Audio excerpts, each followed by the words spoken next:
변호사님, 뭐 하실 말씀 있습니까? 예, 꼭 드려야 될 말씀이 있어서 네, 짧게 한 말씀 하세요. 그러면. 예, 이 자리는 검사 박상용의 탄핵 심판을 위한 자리입니다. 검사 박상용의 탄핵소추의 가장 중대한 사유는 증인 이화영을 압박해서 그리고 회유하여 허위의 진술을 강요했다는 것입니다. 이 사건 자리에서 지금 명확하게 되지 않은 것이 하나 있습니다. 증인 이화영을 압박했던 가장 중요한 것은 카드였습니다. 증인 이화영은 법인카드를 받지 않았어요.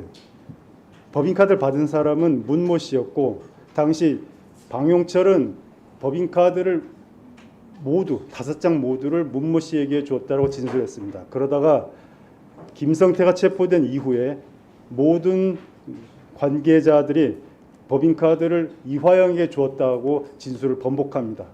이렇게 되면서 증인 이화영은 두려움에 빠집니다. 내가 받지도 않은 뇌물을 뒤집어 쓰게 생겼구나. 이화영에게 기소된 사건은 3가지였습니다.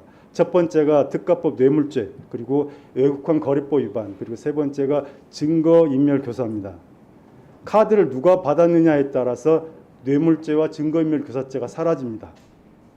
검사는 카드를 이화영이 안 받은 것으로 해주겠다라고 약속한 것입니다.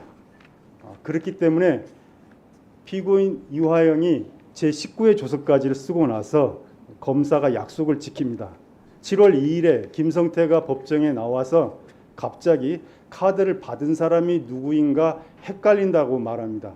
절대 헷갈릴 수 없는 사실입니다. 그런데 헷갈린다고만 말하고 다음에 얘기하겠다고 말합니다. 이유는 증인 이화영이 아직 19회 조서까지를 증거 동의하지 않았기 때문입니다. 증거 동의를 하면 검사의 마지막 약속, 즉 카드를 받은 사람이 이화영이 아니다라는 김성태의 진술이 확정되는 것이고, 그러면 뇌물죄와 증거인멸교사죄가 무죄가 되는 것입니다. 그런데 그 사이에 증인 이화영이 증거 동의를 하지 않게 됩니다. 증인 이화영은 이 자리에서 허위 진술을 했다라고 말하고 있습니다. 만약 허위 진술을 하지 않은 것이면 검사 박상용에 대한 탄핵이 성립될 수 없습니다. 증인 이화영은 2가지의 함정을 파놨습니다. 첫 번째는 19회 조서 제4페이지에 있는 것입니다. 쌍방울의 방북비용 대납 사실에 대해서 2019년 7월 29일 10시 경기도청에서 보고했다라는 진술이 거짓입니다. 왜냐하면 바로 그 시각에 이재명 도지사는 국회의원 회관에서 연설을 하고 있었기 때문입니다. 두 번째 함정은 방북비용의 내용에 관한 것입니다. 19회 조서 5페이지에 보면 북한이 의전비용으로서 방북비용을 요구하고 있습니다 라고 증인 이화영이 진술을 합니다. 그런데 이 말 자체가, 이 문장 자체가 성립할 수 없습니다. 왜냐하면 의전비용은 따로 처리 기준이 존재하기 때문입니다.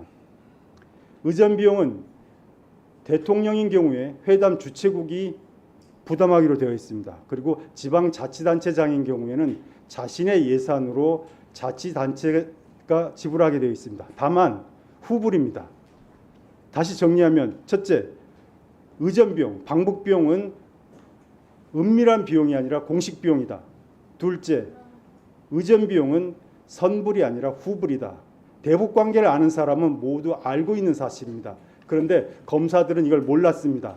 그래서 의전비용으로서 방북비용을 요구하고 있다라는 문장을 조서에 남기게 요구했고, 증인 이화영은 이것이 틀린 문장인 것을 알면서도 그대로 진술했습니다. 다음에 진실을 밝히기 위해서입니다. 이 2가지 진술을 하고 나서 아까 말씀드렸던 김성태가 법정에 나서서 카드를 받은 사람이 누구인지 헷갈린다고 말을 하게 됩니다. 이 사건은 너무나도 자명한 사건이고, 이러한 사실이 1심 법정에서 모두 드러났음에도 불구하고 1심 판사는 이 모든 문제를 판단해서 배제시켰습니다.